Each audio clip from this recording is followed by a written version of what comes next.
Have you ever asked yourself late at night, what does all of this really mean? You try to be the best in everyone's eyes, yet feel further from your true self. Welcome to the world of Siddhartha. Let us read together and rediscover who we truly are through words and stillness. Chapter 1. The Son of the Brahman, the shade of the house. In the sunshine of the riverbank, near the boats, in the shade of the salwood forest, in the shade of the fig tree is where Siddhartha grew up, the handsome son of the Brahman, the young falcon. Together with his friend Govinda, son of a Brahman, the sun tanned his light shoulders by the banks of the river when bathing, performing the sacred ablutions, the sacred offerings. In the mango grove, shade poured into his black eyes, when playing as a boy, when his mother sang, when the sacred offerings were made, when his father, the scholar, taught him, when the wise men talked. For a long time Siddhartha had been partaking in the discussions of the wise men, practicing debate with Govinda. Practicing with Govinda the art of reflection, the service of meditation. He already knew how to speak the Om silently, the word of words, to speak it silently into himself while inhaling, to speak it silently out of himself while exhaling, with all the concentration of his soul, the forehead surrounded by the glow of the clear-thinking spirit. He already knew to feel Atman in the depths of his being, indestructible, one with the universe. Joy leaped in his father's heart for his son, who was quick to learn, thirsty for knowledge. He saw him growing up to become great wise man and priest, a prince among the Brahmins. Bliss leaped in his mother's breast when she saw him walking, when she saw him sit down and get up. Siddhartha, strong, handsome, he who was walking on slender legs, greeting her with perfect respect.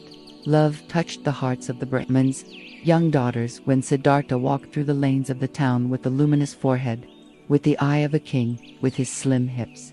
But more than all the others, he was loved by Govinda, his friend, the son of a Brahman. He loved Siddhartha's eye and sweet voice. He loved his walk and the perfect decency of his movements. He loved everything Siddhartha did and said, and what he loved most was his spirit, his transcendent, fiery thoughts, his ardent will, his high calling. Govinda knew he would not become a common Brahman, not a lazy official in charge of offerings, not a greedy merchant with magic spells, not a vain, vacuous speaker, not a mean, deceitful priest, and also not a decent, stupid sheep in the herd of the many.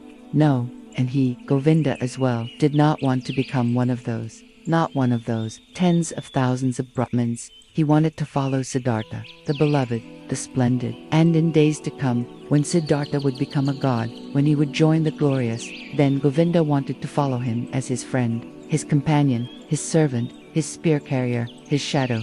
Siddhartha was thus loved by everyone. He was a source of joy for everybody. He was a delight for them all. But he, Siddhartha, was not a source of joy for himself. He found no delight in himself, walking the rosy paths of the fig tree garden, sitting in the bluish shade of the grove of contemplation, washing his limbs daily in the bath of repentance, sacrificing in the dim shade of the mango forest, his gestures of perfect decency, everyone's love and joy. He still lacked all joy in his heart. Dreams and restless thoughts came into his mind, flowing from the water of the river, sparkling from the stars of the night, melting from the beams of the sun.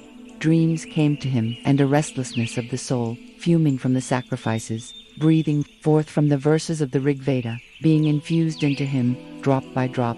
From the teachings of the old Brahmins, Siddhartha had started to nurse discontent in himself.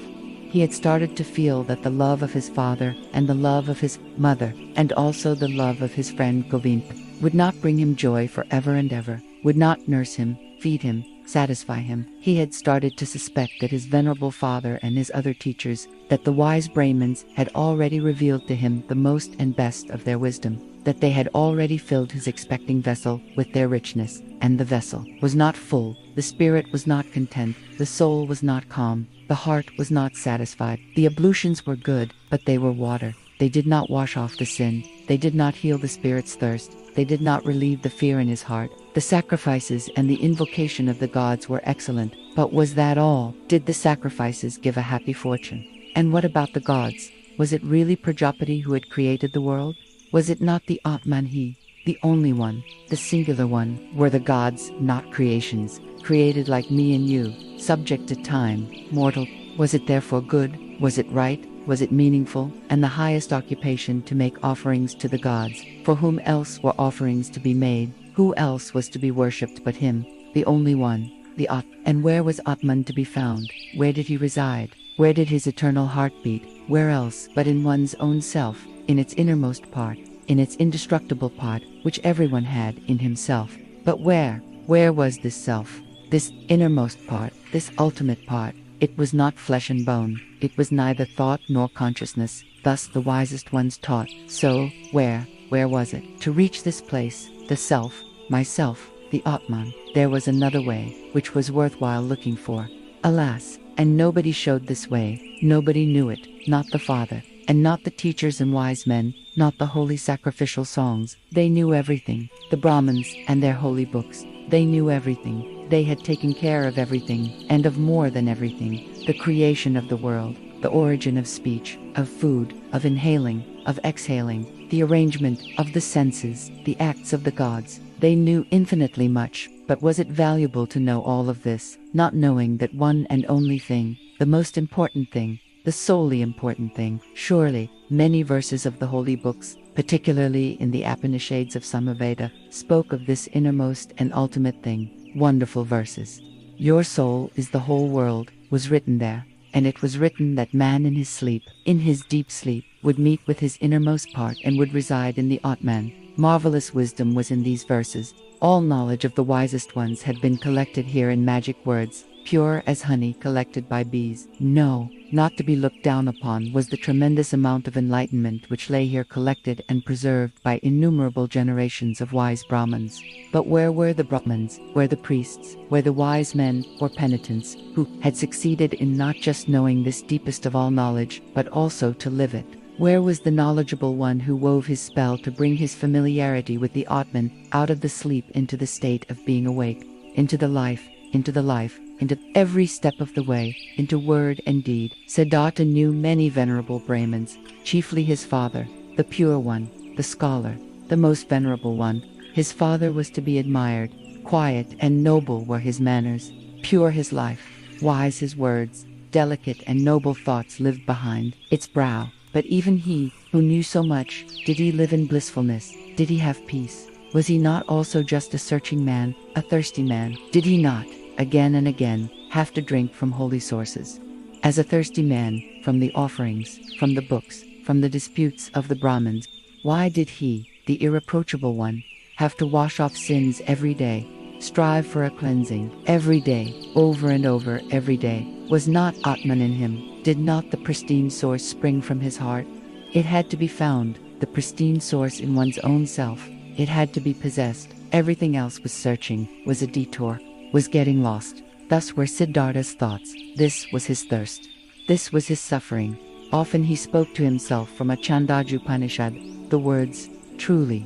The name of the Brahman is Satyam, verily. He who knows such a thing will enter the heavenly world every day. Often it seemed near the heavenly world, but never he had reached it completely. Never he had quenched the ultimate thirst. And among all the wise and wisest men he knew and whose instructions he had received, among all of them there was no one who had reached it completely, the heavenly world, who had quenched it completely, the eternal thirst. Govinda. Siddhartha spoke to his friend, Govinda, my dear, come with me under the banyan tree. Let's practice meditation. They went to the banyan tree. They sat down. Siddhartha right here, Govinda 20 paces away, while putting himself down, ready to speak the Om. Siddhartha repeated, murmuring the verse. Om is the bow, the arrow is soul, the Brahman is the arrow's target, that one should incessantly hit. After the usual time of the exercise in meditation had passed, Govinda rose.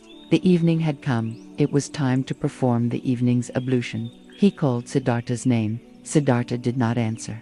Siddhartha sat there lost in thought.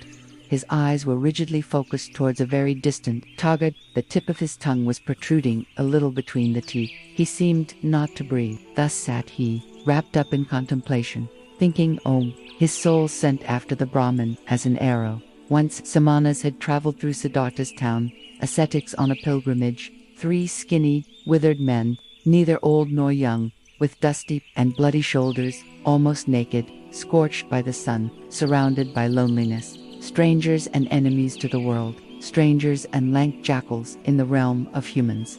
Behind. Govinda turned pale. When he heard these words and read the decision in the motionless face of his friend, unstoppable like the arrow shot from the bow. Soon, and with the first glance, Govinda realized, now it is beginning. Now Siddhartha is taking his own way. Now his fate is beginning to sprout. And with his, my own, and he turned pale like a dry banana skin. Oh, Siddhartha, he exclaimed, will your father permit you to do that? Siddhartha looked over as if he was just waking up. Arrowfasty read in Govinda's soul, read the fear, read the submission.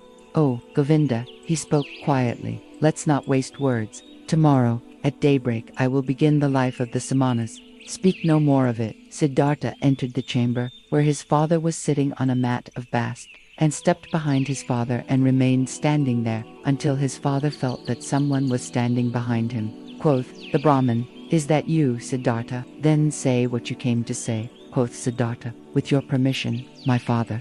I came to tell you that it is my longing to leave your house tomorrow and go to the ascetics. My desire is to become a samana. May my father not oppose this. The Brahman fell silent, and remained silent for so long that the stars in the small window wandered and changed their relative positions, ere the silence was broken. Silent and motionless stood the son with his arms folded. Silent and motionless sat the father on the mat, and the stars traced their paths in the sky. Then spoke the father, not proper it is for a Brahmin to speak harsh and angry words, but indignation is in my heart. I wish not to hear this request for a second time from your mouth. Slowly, the Brahmin rose. Siddhartha stood silently, his arms folded. What are you waiting for? Asked the father. Quoth Siddhartha, you know what? Indignant. The father left the chamber. Indignant, he went to his bed and lay down. After an hour, since no sleep had come over his eyes, the Brahmin stood up, paced to and fro, and left the house. Through the small window of the chamber, he looked back inside, and there he saw Siddhartha standing, his arms folded, not moving from his spot. Pale shimmered his bright robe. With anxiety in his heart, the father returned to his bed. After another hour, since no sleep had come over his eyes, the Brahmin stood up again, paced to and fro, walked out of the house, and saw that the moon had risen. Through the window of the chamber, he looked back inside. There stood Siddhartha, not moving from his spot, his arms folded, moonlight reflecting from his bare shins. With worry in his heart, the father went back to bed, and he came back after an hour. He came back after 2 hours, looked through the small window, saw Siddhartha standing in the moonlight, by the light of the stars, in the darkness, and he came back hour after hour, silently. He looked into the chamber, saw him standing in the same place, filled his heart with anger, filled his heart with unrest, filled his heart with anguish, filled it with sadness. And in the night's last hour, before the day began, he returned, stepped into the room, saw the young man standing there, who seemed tall and like a stranger to him. Siddhartha, he spoke, what are you waiting for? You know what? Will you always stand that way and wait until it'll becomes morning, noon, and evening? I will stand and wait. You will become tired, Siddhartha. I will become tired.